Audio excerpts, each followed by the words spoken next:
How well does Gemini work within Google Apps? I give an overview in a previous video where I show how it works within the workspace and also whether it's worth your upgrade. In this video, I'm going deeper into Google Slides, Google Sheets, and Google Forms. So let's see what works and what doesn't. In our Slides dashboard, to create a new slide, obviously click on Blank Presentation. In my previous video, I showed how in Google Docs, you can use AI to help you create a new doc and it'll create a nice formatted template. In Slides, you don't get that option. So you can't give Gemini an outline or a script for your deck and it doesn't go and build it as one. You have to go page by page. So in the new slide, let's click Ask Gemini what it can do for us. So it can generate images, new slides, one at a time, as I explained. It can summarize a presentation. It can write or rewrite content. It means that it can write it here in the chat window. It can reference files in the drive. With all the apps with Gemini, if you type in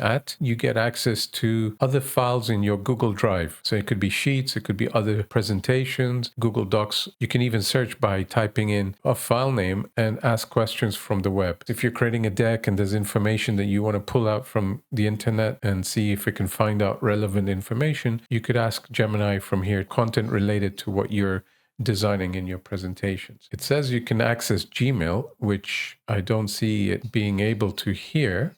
So one other feature that you can use, you can see your gems, your Gemini gems. You've got your gems, which are AI assistants that you've created. We've given them specific instructions to create specific tasks. These gems can be seen in slides and they have specific functions. So particularly this one, for example, I've instructed it to build me an outline or a script of slides, 6 slides based on material that I give it. So if I type in pull in this transcript of a conversation I had with an expert on AI. So I can ask it, can you provide the outline for a presentation from this transcript? And so here it's slide 1, title slide, slide 2, and it should give me 6 of them according to the instructions I've given it in the gem.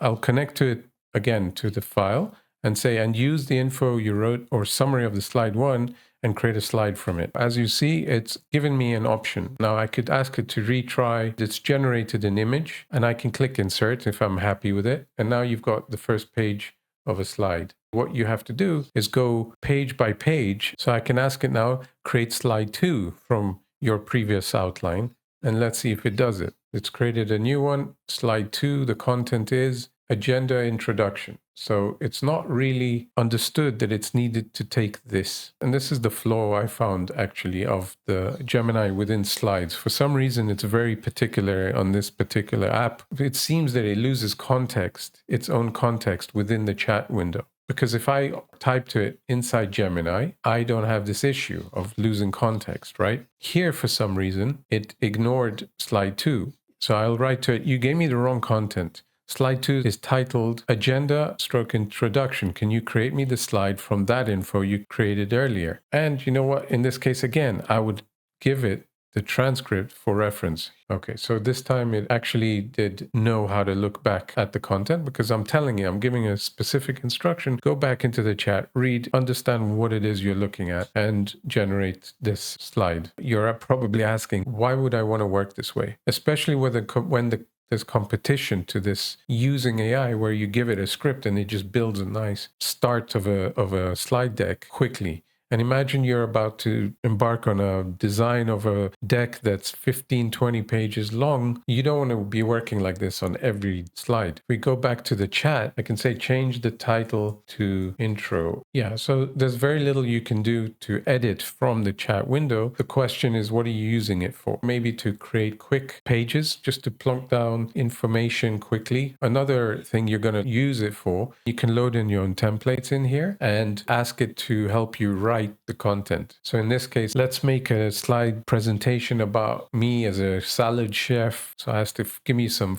funny title names for this presentation. It came up with Gore's Salad Shenanigans. I don't have the history, so it doesn't store the history of your previous chats, which again is another flaw. You haven't got the option to save your chat based on this because you might have information here that you want to store. It doesn't save that. I asked it to give me an intro about me. So it wrote Gore is the best salad chef in the world. In addition, if you've got a template of images and you want to keep to this design, you can click this button here, replace image with Gemini, and you'd prompt it. I could write photo of a bottle with a salad dressing sitting on a table. In this case, I want it to be quite squarish, just different style. So I'll say I want it as a photography. So it is a photo that I want. I can change the aspect ratios to wide or tall. In this case, it looks quite square. So I keep it quite square and I'll click create. And it gives me 4 options. So I can look at them and decide, yeah, let's go with this one, replace the image. And there it is, it's been replaced. So that's a very handy tool to have in your presentation capability. So I'm going to close the image generation prompt. I'll write, let's create a new funny recipe with a funny name. It's given me Gore's Gone Wild dish. So I can copy that, highlight the recipe name, click right mouse button, and paste without formatting. It'll paste it in the right font size. You can ask it to help you create content and write up content, use the words that it creates, and paste it directly into your deck. If you're already using Google Slides a lot, using Gemini, this Gemini features helps in some functions, right? Creating imagery, summarizing the decks, generating little content. You've got to be very particular in how you use and work with Gemini here. If you assume it understands the context, very similarly to the Gemini and the Gemini platform, here it kind of understands you a lot more. It's much more conversational. But when you come to Google Slides, Gemini just doesn't seem to maintain a context, and you've got to be very specific. So you've got to say, okay, I need a paragraph. Write me a paragraph in bullet points, this particular aspect of this material that I'm showing you. So what's the best word I can use for it? It's quite awkward to use Gemini in slides at this point in time. I really hope that Google works on it, because it's a bit of a game changer. If we have our own AI assistant that can think for itself, it understands, it has the context of what we're giving it, it can connect to our Gmail, it can connect to our other information, it can connect to our Gemini platform, create with us. More importantly than anything is to be able to give it right from the start an outline, a script, so that it can populate a slide deck of 10, 15, 20 pages with the outline, with the breakdown of what it is you want to build, and then you can go in and edit quickly. And that will save time. But right now, it's creating work for you instead of helping you. This is the one application I wish they would improve on. Okay, so let's move to Sheets. A lot more than in Slides, opportunity here to kind of use Gemini. Immediately, you've got a button here called Analyze this data. So if you have a spreadsheet that is full of data with hundreds of lines of data, you can ask it to analyze this data. Or just click here on the top right to open the chat window and ask it to summarize or analyze the data here in the chat window. You can connect it to your gems as well. If you have a gem that creates a result out of that by generating graphs or reports or information, then it can do that here in the chat window. Okay, so this is a table I made up of items with their stock quantity, which departments they're in, prices. And one thing you can do, ask it questions about the content. So which items have a stock less than 40? So it lists me the 4 items that it can see have less than 40 in the stock quantity. Yeah, so I didn't ask it in that column. So you can quickly get information and pull out information and ask about them. Let's see if this works. I could highlight the items in red that I have stock over 300 in column F. I'm going to help it a bit.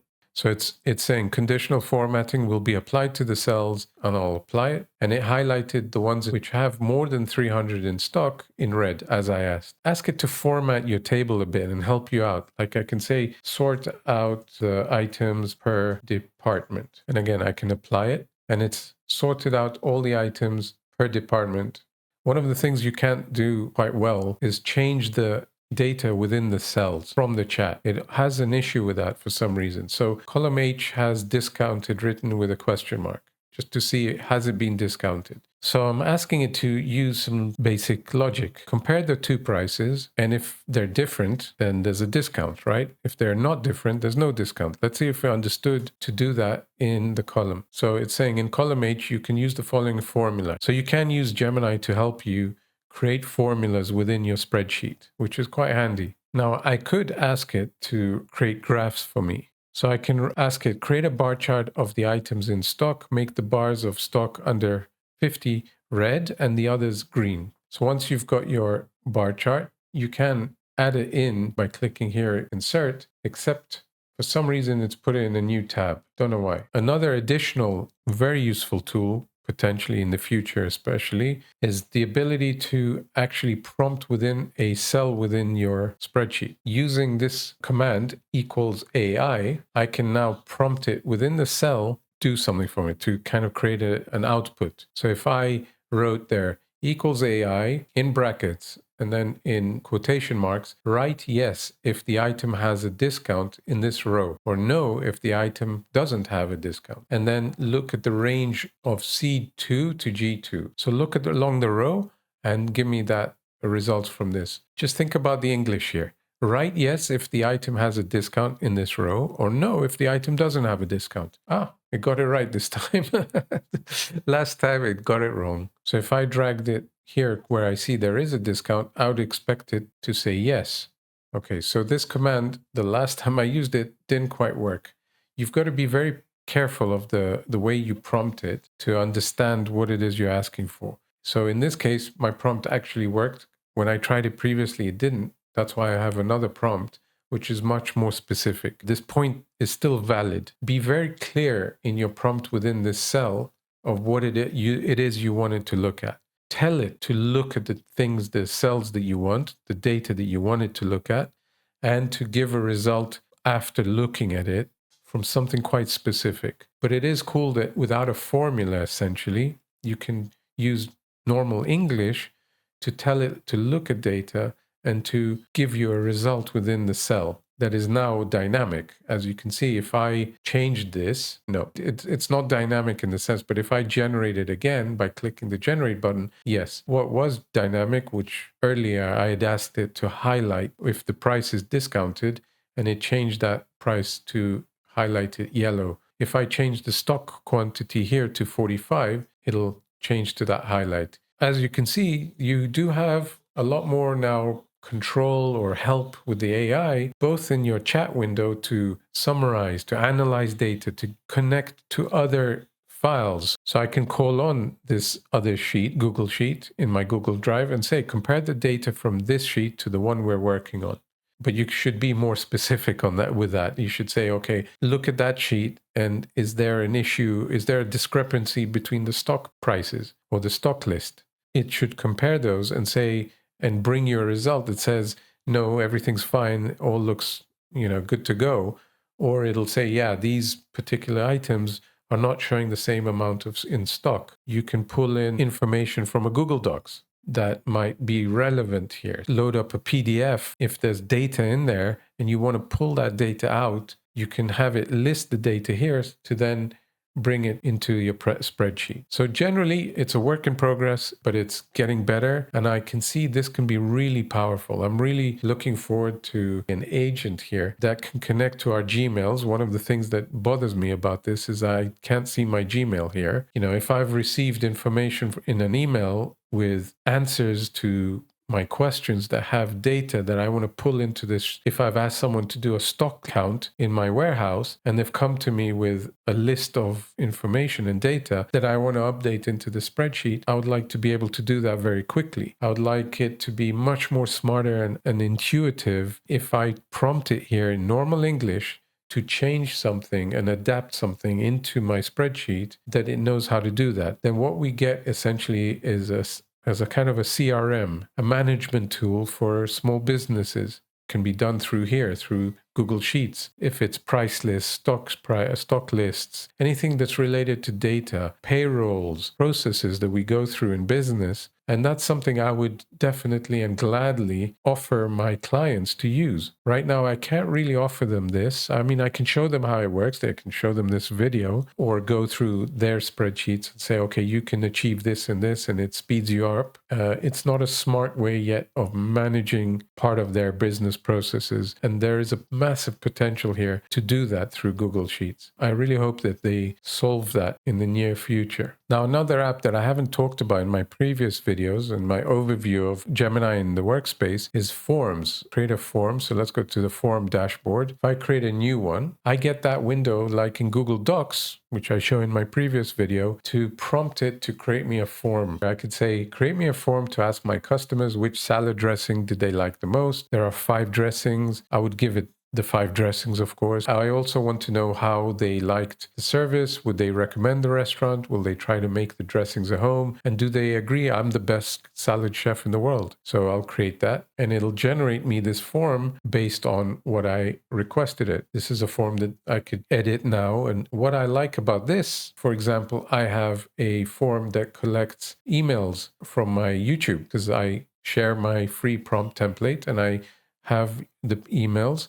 And hopefully in the future, I can share more advanced information for you. And I'm planning to do so with a really cool video coming up about monetizing custom GPTs within ChatGPT. And I'll share them through this. So I have a questionnaire that I ask the viewers of my YouTube. And hopefully you've given me your real emails. And of course, I'm not going to spam you. I'm not going to share those emails with anyone else. So I can get some information. What is interesting to you? What are your main goals with AI? I can then collect that information and that is data to me. Now, when you create a form in Google, it automatically creates a Google Sheets document that's connected to this form. So once it starts getting filled, it populates that Google Sheets. So in my case, it populated this Google Sheets for me, and that is data that I can then give Gemini to analyze, to give me information out of it, and to use also in my Gemini platform. So if I wanted to ask it specifically to look at certain columns and pull out what are the top 5 most needed uses of AI according to the viewers of my channel? So if you're creating a sales information, you're collecting information from your customers, you're collecting information from your work colleagues. If you're in HR, information from the employees, from the staff. Use Gemini to analyze that data for you using Gemini in Sheets, like I've just shown. Generally, that Gemini in Google Apps is a work in progress, like I've said. I think it's worth subscribing to Google AI Pro. I just wish that they would accelerate the development of Gemini in our apps in a more agentic manner, and you can give it tasks to go off and do things with your apps. Within the next year, we're going to see Google apps become a heck of a lot more smarter than they are today. So I hope you found this video helpful. I'm working on my next video, which is how you can make money off ChatGPT, so stay tuned for that. If you like this video, click the like button and do subscribe to my channel for more AI tips and tricks. If you want to see how Gemini works in the Gemini platform and how to use gems, then click on this video link here. Or if you want to see how Gemini works within Gmail and Google Docs and Google Drive in a more in-depth look on it, then click on this video here.